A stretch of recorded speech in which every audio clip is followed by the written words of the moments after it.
তুই কোনো চিন্তা করিস না, তোর ভাইয়া বলছে 6 লক্ষ টাকার ব্যবস্থা করে দিবি তোর মায়ের চিকিৎসার জন্য। হ্যাঁ হ্যাঁ হ্যাঁ মা, আমি অবসরের মধ্যে চলে আসতেছি। কি ব্যাপার? বৌমা,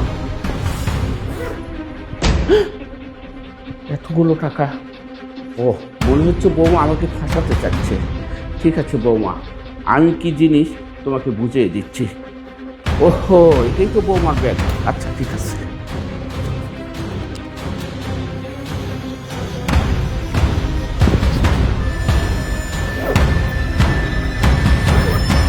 বাবা শফিক, আমি গ্রামের বাসায় চলে যাব। হ্যাঁ হ্যাঁ, এখন তো যাবি নে, কারণ আপনার কাজ শেষ হয়ে গেছে না। শফিক, আমি তোমাকে রাত্রে বলছিলাম না যে আমার আলমারি থেকে 4 লক্ষ টাকা নাই হয়ে গেছে গা, সেই টাকাটা চুরি করে তোমার বাবা এখন গ্রামের বাড়ি চলে যাচ্ছে। বৌমা, তুমি এগুলো কি বলতেছো? আর আমি কেন 4 লক্ষ টাকা চুরি করতে যাব? আমি তো তোমার রুমেই যাইনি। শুনুন, আপনি চুরি করেন নাই না? আপনি টাকা চুরি করেন নাই, তাহলে তো তাড়াহুড়ো করছেন কেন যাওয়ার জন্যে? দেখো বৌমা, আমার ট্রেনের সময় হয়ে গেছে, আমার ট্রেন মিস হয়ে যাবে আমি একটু পর গেলে, তাই তাড়াহুড়া করতেছি। শফিক, আমি নিশ্চিত এই টাকাটা তোমার বাবাই চুরি করছে, কারণ এই বাসায় তো আমরা 3জন থাকি, বছরের পর বছর এই বাসায় আমরা থাকতেছি। কই কোনোদিন তো কোনো টাকা চুরি হয় না। যে তোমার বাবা আমার বাসায় আসছে, আমার 4 লক্ষ টাকা চুরি হয়ে গেছে গা। আমার মনে পড়ছে এখন, কালকে রাত্রে না আমরা 3জন বসে আলাপ করছিলাম না, এখানে তো তোমার বাবাও ছিল। বলছিলাম যে আমার বাইকে বিদেশ পাঠাবো, তুমি 4 লক্ষ টাকা দিছিলা না। তোমার বাবা সহ্য হচ্ছে না যে আমার বাইকে বিদেশ পাঠাই। তুমি তো বলছিলা যে তোমার মার চিকিৎসার জন্য 6 লক্ষ টাকা দিবা, আর 1 সপ্তাহ টাইমও নিলা। এটা তোমার বাবার আর কোনোভাবেই মানতে রাজি না। তার আগে তোমার বাবা আমার টাকাটা চুরি করে নিয়ে গেছে। শুনো, আমি শিওর এই টাকাটা তোমার বাবার ব্যাগেই আছে, তুমি চেক করলেই পেয়ে যাবে। না না না, আমার এই ব্যাগের মধ্যে কোনো টাকা নাই, আমি কোনো টাকা চুরি করি নাই। ও মা মা, দেখছো তোমার বাবা কিভাবে ব্যাগটা টান দিয়ে নিয়ে গেল? তোমার বাবা যদি চুরি নাই করে থাকে তাহলে ব্যাগ কেন টান দিল? আমি শিওর এই টাকা তোমার বাবার ব্যাগেই আছে, তুমি চেক করো তাহলেই পেয়ে যাবে। না না না না, আমার এই ব্যাগে কোনো টাকা নাই। তাহলে এইটা কথা কইলে কোনো লাভ নাই। আমার নিজের চোখকে দেখছি আপনি আফার আলমারি থেকে 4 লক্ষ টাকা সরাইতেছেন। আমি তখন কই নাই আপনাকে হাতে নাতে ধরার জন্য। দুলাভাই, আপনি ব্যাগটা চেক করেন, তাহলেই টাকা পেয়ে যাবেন। বাবা, জনিগুলো কি বলতেছে? জনি নাকি নিজের চোখে দেখছে তুমি আলমারি থেকে টাকাগুলো নিছো, আর তুমি এখান থেকে ব্যাগ টান দিয়ে নিয়ে গেলা কেন? তুমি যদি টাকা নাই নিয়ে থাকো তাহলে বেশ ভালো কথা, তোমার ব্যাগটা চেক করুক না, সমস্যা কি? আর যদি তুমি ব্যাগ না দেখে চলে যাও, সারা জীবন তোমার এই দুষ্টা থাইকা যাবে। বাবা শফিক, তুইও কি এদের মতো আমাকে চোর ভাবলে? আমি মাস্টার মানুষ, আমার শেষ বয়সে তুমি আমার সন্তান হয়ে আমার মান সম্মান না শেষ করে দিচ্ছ বাবা। আমি তোমার বাসার কোনো টাকা নিইনি বাবা।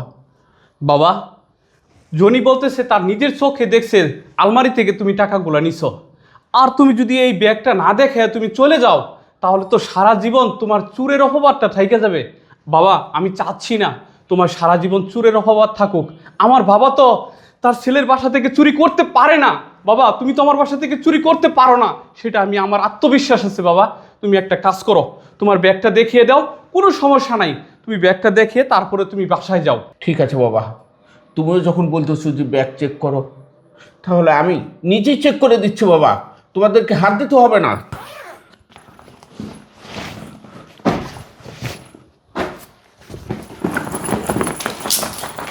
দেখো বাবা, আমার ব্যাগে কোনো টাকা নেই। আরে, টাকা তো এই ব্যাগে ছিল, তাহলে টাকা গেল কোথায়? টাকা গেল কোথায় সেটা আমি দেখাই দিচ্ছি। এই ব্যাগ কার? শফিক, বলো তো। এটা তো আমার ব্যাগ। দাঁড়াও বাবা শফিক, তুমি এই ব্যাগ চেক করো, এই ব্যাগের মধ্যে টাকা পেয়ে যাবে।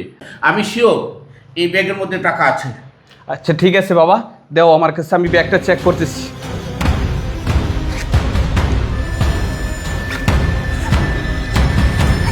এই তো টাকা, এই তো টাকা দেখা যাচ্ছে এখানে। আরে, এই টাকা তো ছিল এই ব্যাগে, তাহলে এই ব্যাগে আসলো কিভাবে? এই চুপ! শাক দিয়ে মাছ ডাকার চেষ্টা করছিস তাই না? তোর ব্যাগের ভিতরে টাকা, আর তুই বলতেছিস এই ব্যাগের ভিতরে টাকা আছে। তুই কিভাবে জানিস এই ব্যাগের ভিতরে টাকা আছে? আমার বাবার ব্যাগের ভিতরে টাকা আছে? এখন আমার কোনো কিছু বুঝতে বাকি নাই, আমি সব কিছু বুঝে গেছি, সব ক্লিয়ার হয়ে গেছে। তুই আর তোর ভাই মিলে আমার বাবাকে চুর সাব্যস্ত করতে চাইছিলি তাই না? এই, তোরা আমার বাবার সাথে কেন এই কাজটা করতে চাইছিলি? বল আমাকে। মানে তোমার বাবা দুদিন পর পর এই বাসায় চলে আসে, আইসা খালি এটা ওঠা খালি অর্ডার করে আমাকে, আমার এইসব ভালো লাগে না। আর কালকে আইসে কি বললো যে 6 লক্ষ টাকা লাগবে তোমার মা চিকিৎসা করানোর জন্য, এত টাকা তুমি দিয়ে দিবা সেজন্য যাতে এই বাড়িতে না আসতে পারে। চুর সেজে আমি বের করে দিতে চাইছিলাম। তোর মনটা এত ছোট, এত জঘন্য, এত নিচু, যে বাবা সন্তানকে লেখাপড়া শিখিয়ে মানুষের মতো মানুষ করে পুলিশ অফিসার বানিয়েছে, আর আজকে তাকে তুই বাসা থেকে বের করে দিচ্ছিস। আমার ভাবতেও অবাক লাগছে, কষ্টে আমার বুকটা ফেটে যাচ্ছে। আমি কিনা তোর মতো মেয়ের সাথে সংসার করতেছি। এই, তুই তো আমার বাসায় সারা জীবন থাকিস, কখনো তো আমি তোকে বলি না তুই আমার বাসা থেকে চলে যা। তোর যত খরচ লাগে, পড়াশোনা, খাওয়া দাওয়া, মোবাইল, সমস্ত কিছু আমি বহন করি। আর তুই কিনা তোরা ভাই বোন দুজন মিলে আমার বাবার বিরুদ্ধে ষড়যন্ত্র করতেছস। শোন, তোর মতো ছোট মনের মানুষকে নিয়ে আমি আর 1 সেকেন্ডও সংসার করব না। তোর বাইকে নিয়ে এখনই আমার বাসা থেকে বের হ বলছি, বের হ বলছি। শোনো, তুমি আমাকে মাফ করে দাও, এরকম কাজ আমি আর কখনো করব না। এই শোন, তোর কোনো মাপ হবে না, তুই যা, এখনই যা, চলে যা বলছি। বাবা শোনো, আমার বাসায় যা কিছু হয়েছে তুমি এগুলো ভুলে যাও বাবা, তোমার মনে কষ্ট নিও না।